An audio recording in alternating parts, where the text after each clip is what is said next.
ကန်ကောင်းခြင်းဤတဲ့တသက်မမြောက်ဥပဒေသားကြတော့အခွင့်လန်းကိုယုံကြည်၍အခြေအနေများကိုဖန်တီးသူများသည်ရွတ်သွသူများဖြစ်၏တဲ့အခြေအနေကိုဖန်တီးသူများကအခွင့်လန်းအတွက်အပူပင်မထားကြအကြောင်းမျိုးမျိုးကြောင့်ကျွန်တော်ဇက်ကာတကားမှာကျွန်တော်မပါဝင်ဖြစ်တာတို့ဘာလို့ဆိုလို့ရှိရင်ဒီဟာကိုကျွန်တော်ကဒီအခွင့်အရေးရဲ့အခြေအနေကိုဖန်တီးနေတဲ့သူကိုကျွန်တော်မျှော်လင့်နေတာဖြစ်တဲ့အတွက်ကြောင့်ကျွန်တော်စစုံနာလို့ပြောသလိုနေ့စဉ်ပုံမှန်လက်ပတ်ရမယ်ဂျင်စော့တာတွေလေ့ကျင့်ခန်းလုပ်တာတွေအားလုံးကကျွန်တော်မလုပ်ဖြစ်ဘူးဆိုရင်တစ်ဖက်မှာじゃဘယ်လိုဘာဖြစ်သွားလဲဆိုတော့ကျွန်တော်ရဲ့ဒီအချိန်တွေကနှမျောစရာကြီးအချိန်တွေကို block ဖြစ်လိုက်တယ်လို့ဖြစ်သွားတယ်နောက်တစ်ခုကကြတော့ဘာဖြစ်သွားလဲဆိုတော့ရိုက်ကူရေးရှိမှဂျင်စော့မယ်တို့ပြီးသွားတဲ့ခါကျလို့ရှိရင်ငါရိုက်ကူရေးနားမှာဂျင်စော့မယ်ဆိုတဲ့အရာတွေကကြတော့မှားနေတဲ့အယူအဆလို့ကျွန်တော်မြင်ပါတယ်အဲ့ဒီခါကျတော့ဘယ်လိုမျိုးလဲဆိုတော့ရိုက်ကူရေးရှိမရှိပုံမှန်နေ့စဉ်ဖြတ်တန်းနေရတဲ့ lifestyle တစ်ခုမှာကျွန်တော်တို့ကျန်းမာရေးနဲ့ပတ်သက်တဲ့အရာလေးတွေလုပ်သွားရမယ်အပိုင်းတွေရှိနေတယ်ဆိုရင်လည်းပုံမှန်လုပ်သွားရမယ်အဲ့ဒါတွေအားလုံးကလည်းဒီကံကောင်းခြင်းတွေအတွက်ကိုအမြဲတမ်းကိုယ့်အတွက်ကိုအမြဲတမ်းဒီဖြစ်စေတယ်ဆိုတဲ့သဘောမျိုးပေါ့နော်အဲ့ဒါမျိုးလေးတွေကလည်းအရေးကြီးတဲ့အချက်တွေမှာလည်းပါပါတယ်ပြီးတော့ကံကောင်းခြင်းဤတဲ့အထမမြောက်ဥပဒေသားမြည်သူမှားတဲ့ကံကောင်းခြင်းကိုမရောင်းနိုင်ဘူးတဲ့ကံကောင်းခြင်းသည်ရောင်း၍လည်းမရပါတဲ့ကံကောင်းခြင်းကိုရောင်းသူများရှိရင်လည်းမယုံကြည်ကြပါနဲ့တဲ့ဥပမာကျွန်တော်မှာကံကောင်းခြင်းတွေအရင်နေများနေလို့ကျွန်တော်ကိုဒါဆရာတဲ့ပရိသတ်တွေကိုကျွန်တော်ကံကောင်းခြင်းတွေကူးအောင်ကျွန်တော်ဒါကံကောင်းခြင်းတွေမျှဝေပေးမယ်ဆိုတဲ့ဟာမျိုးပဲကျွန်တော်တို့ကပြောလို့ရတယ်ဥပမာထားပါကျွန်တော်ကံကောင်းခြင်းတွေလိုချင်လားကျွန်တော် promotion ရှိတယ်ကျွန်တော် install ရှိပါတယ်ကျွန်တော်buy one get one ရှိပါတယ်ဆိုပြီးကံကောင်းခြင်းတွေကိုကျွန်တော်တို့ကထိုင်ပြီးတော့ရောင်းနေလို့လည်းမရတယ်လို့ပေါ့နော်ဒီကံကောင်းခြင်းကိုလည်းကျွန်တော်တို့ကမရောင်းနိုင်ဘူးပေါ့အဲ့လိုပဲကံကောင်းခြင်းတွေရှိလာလို့ယူပါအောင်ငါးစီကကံကောင်းမှုတွေရအောင်လို့ဘာလို့အဲ့လိုမျိုးတွေပါဆိုလို့ရှိရင်လည်းဒါကတော့မဖြစ်နိုင်ဘူးပေါ့နော်အဲ့လိုကျွန်တော်မြင်ပါတယ်ခင်ဗျကံကောင်းခြင်းဤတဲ့နဝေမမြောက်ဥပဒေသားကြတော့အချိန်တွေအားလုံးကိုဖန်တီးပြီးတဲ့နောက်တွင်နဲ့တီးခံမှာရေစုံရေဖြားထီကိုလှုပ်ပါကံကောင်းခြင်းရောက်ရှိလာရင်အတွက်ယုံကြည်မှုရှိပါစေတဲ့ဥပမာကံကောင်းခြင်းကိုရဖို့အတွက်ကိုဥပမာကျွန်တော်တို့ဗုဒ္ဓဘာသာတွေဆိုရင်ဘာလုပ်ရလဲဆိုတော့ကျွန်တော်တို့ပဋိအဋိဋ္ဌံနေကျွန်တော်တရားစခန်းဝင်တာတို့အဋိဋ္ဌံတွေဝင်တာတို့ဆိုတဲ့ဟာမျိုးကျွန်တော်တို့ကလုပ်ရတယ်အဲ့လိုအဋိဋ္ဌံဝင်နေတဲ့အချိန်မှာအကြောင်းမျိုးမျိုးကြောင့်ရာသီဥတုအခြေအနေကြောင့်မိုးရွာခဲ့တယ်ရာသီဥတုကမိုးရွာလိုက်တာဖះသွားရအောင်မယ်ကြောင်းကန်သွားရအောင်မယ်ဘုန်းကြီးကျောင်းသွားရအောင်မယ်အဲ့လိုအရာတွေအားလုံးကိုကကံကောင်းခြင်းတွေအတွက်ကိုအဋိဋ္ဌံအနေနဲ့ကံကောင်းပါစေလို့ဆိုတဲ့အဓိပ္ပာယ်မျိုးတော့မဟုတ်ဘူးဒါပေမဲ့ကိုယ့်အတွက်ကိုဖန်တီးမှုတစ်ခုကိုဖန်တီးနေတာဖြစ်တဲ့အတွက်ကြောင့်အဲ့လိုအရာတွေဖြစ်ပေါ်လာတယ်ဆိုရင်လည်းတီးခံရမှာပေါ့နော်ပြီးွားတဲ့ခါကျရင်ပြီးဆုံးတိုင်အောင်လုပ်ရမှာပေါ့နော်ကံကောင်းခြင်းကိုရောက်ရှိလာရင်အတွက်ယုံကြည်မှုရှိရမယ်ငါစီကိုကံကောင်းခြင်းတွေရောက်လာလိမ့်မယ်ငါစိတ်ကိုအမြဲတမ်းတွေးရမယ်ပေါ့နော်အဲ့လိုမျိုးလေးအချက်အဓိပ္ပာယ်ရတယ်လို့ကျွန်တော်မြင်မိပါတယ်နောက်တစ်ချက်ကကြတော့ကံကောင်းခြင်းဤတသက်မမြောက်ဥပဒေသားတဲ့ဒါနောက်ဆုံးတစ်ချက်ပေါ့နော်ကံကောင်းခြင်းကိုတဲ့ဖန်တီးရာတွင်တဲ့အခွင့်အရေးအတွက်ပြင်ဆင်ခြင်းလည်းအကျုံးဝင်ပါတယ်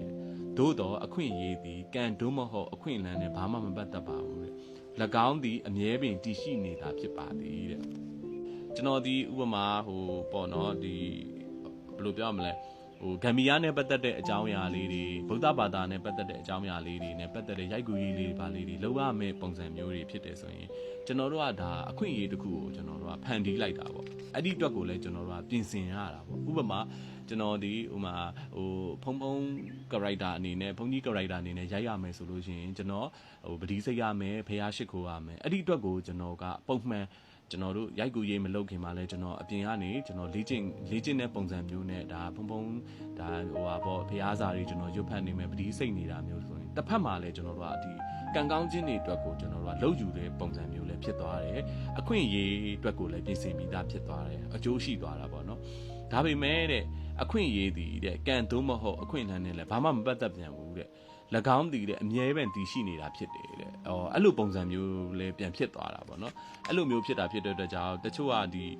ကံကောင်းခြင်းကိုဖန်တီးခြင်းဒီအခြေအနေများကိုတဲ့ဖန်တီးခြင်းသာဖြစ်ပါတယ်တဲ့ကံကောင်းခြင်းတွေကိုဖန်တီးဖို့အတွက်ကကြတော့ဒါအခြေအနေတွေကိုဖန်တီးတာဖြစ်တယ်ပေါ့နော်ဥပမာကျွန်တော်တို့တွေသုံးတာအခြေအနေတွေကိုဒါအခြေအနေဆိုတာလူတိုင်းမှာအခြေအနေအကြောင်းအရာတွေအကြောင်းမျိုးစုံရှိတယ်ပေါ့နော်အဲ့ဒီအတွက်ကိုကျွန်တော်တို့ကဒီကံကောင်းခြင်းတွေကိုဖန်တီးခြင်းတွင်နဲ့အခြေအနေများကိုဖန်တီးခြင်းပါဝင်အကျုံးဝင်သည်ဖြစ်၍ကံကောင်းခြင်းသည်တဲ့တင့်တယောက်သေးတော်တာမူတည်တယ်တင့်တယောက်သေးအတွက်ကိုတော့မူတည်တယ်ပေါ့နော်နက်ဖြန်ကိုစလုပ်ပါတဲ့တင်ဒီကံကောင်းခြင်းကိုဖန်တီးယူနိုင်ပါတယ်တဲ့ အဲ့တော့ကြောက်ဒါကံကောင်းခြင်းတွေဆိုတာကျွန်တော်တို့အတွက်နေ့စဉ်နဲ့အများရှိနေတာအခုလည်းထားလုပ်လိုက်မယ်ဆိုလည်းအမြဲတမ်းရှိတယ်ပေါ့စုံကကျွန်တော်ပြောသလိုကံကောင်းခြင်းတွေရရှိဖို့အတွက်ကကျွန်တော်တို့တွေကဒီကျွန်တော်တယောက်ထဲပေါ်မှာပဲမူတည်တာပေါ့နော်ကျွန်တော်ဇက်ကားတွေရိုက်ဖို့အတွက်ဥပမာကျွန်တော်စီးပွားရေးတွေလုပ်ဖို့အတွက်ကျွန်တော်ကျန်းမာရေးတွေကောင်းဖို့အတွက်ကျွန်တော်လူမှုရေးတွေအဆင်ပြေဖို့အတွက်ကိုကံကောင်းခြင်းတွေရရှိဖို့အတွက်ကကျွန်တော်ကိုယ်တိုင်စူးစမ်းမှရတာဖြစ်တဲ့အတွက်ကြောင့်အခုပဲထပြီးတော့လှုပ်လိုက်ပေါ့နော်နက်ဖြန်ဥပမာပေါ့နက်ဖြန်အခုမပြီးသေးဘူးဆိုလဲမနက်ဖြန်နေစပြီးတော့လှုပ်လိုက်ပါတဲ့တင်ဟာတဲ့ကံကောင်းခြင်းတွေကိုတဲ့ဖန်တီးယူနိုင်ပါတယ်တဲ့အမြဲတမ်းကိုလုပ်နေတယ်ဆိုရင်ကံကောင်းခြင်းတွေကကိုယ့်စီကိုရောက်လာနိုင်မယ်ဆိုတဲ့အဓိပ္ပာယ်လေးဖြစ်ပါတယ်ခင်ဗျအဲ့ဒီအတွက်ကြောင့်ကျွန်တော်ကဒီပေါ့နော်ဒါဆရာကြီးဟိန်းလက်ရဲ့ကံကောင်းခြင်းဆိုတဲ့ဒီထဲကနေမှเนาะကျွန်တော်ဒါချီရတဲ့ပရိသတ်တွေကိုမျှဝေပေးရခြင်းပဲဖြစ်ပါတယ်ချီရတဲ့ပရိသတ်တွေအားလုံးလည်းကျွန်တော်အခုလိုပြောပြပေးသွားတယ်ဒါကံကောင်းခြင်းဆိုတဲ့ဒီပေါ့เนาะအချက်10ချက်ထဲမှာဒါချီရတဲ့ပရိသတ်တွေအတွက်ကိုဒါအမှတ်တစ်ခုရစေမယ်မှတ်သားစရာတစ်ခုရစေမယ်ချစ်လေးတွေကိုလိုက်လုပ်ရှင်ဖြစ်ကံကောင်းခြင်းတွေများစွာရရှိတယ်ဆိုလို့ရှိရင်လည်းကျွန်တော်ဒါပရိသတ်တွေအပေါ်ကိုဒါကျွန်တော်ဒီနေ့အတွက်ကိုမျှဝေပေးတဲ့ဟာပေါ့နော်ဒါချစ်ရတဲ့ပရိသတ်တွေကိုမေတ္တာမျှဝေတာဖြစ်တဲ့အတွက်ကြောင့်ကျွန်တော်အနေနဲ့လည်းဒါချစ်ရတဲ့ပရိသတ်တွေကိုလက်ဆောင်အနေနဲ့ဒါပေးရတာဖြစ်ပါတယ်ခင်ဗျအားလုံးပဲကံကောင်းခြင်းတွေပိုင်ဆိုင်နိုင်ပါစေလို့ကျွန်တော်ဖုန်းချိန်ကနေဆုတောင်းပေးပါတယ်နောက်ထပ်ကျွန်တော်ရဲ့ဒီစာအုပ်လေးတွေဖတ်ပြမယ့်အစီအစဉ်မှာလည်းဘယ်လိုမျိုးစာအုပ်မျိုးလေးတွေကျွန်တော်ဒါချစ်ရတဲ့ပရိသတ်တွေကိုမျှဝေပေးမလဲဆိုတာကိုတော့ဒါအမြဲတမ်းစောင့်ကြည့်ပေးပါလို့ကျွန်တော်ပြောချင်ပါတယ်ခင်ဗျအားလုံးကျေးဇူးတင်ပါတယ်တဒါ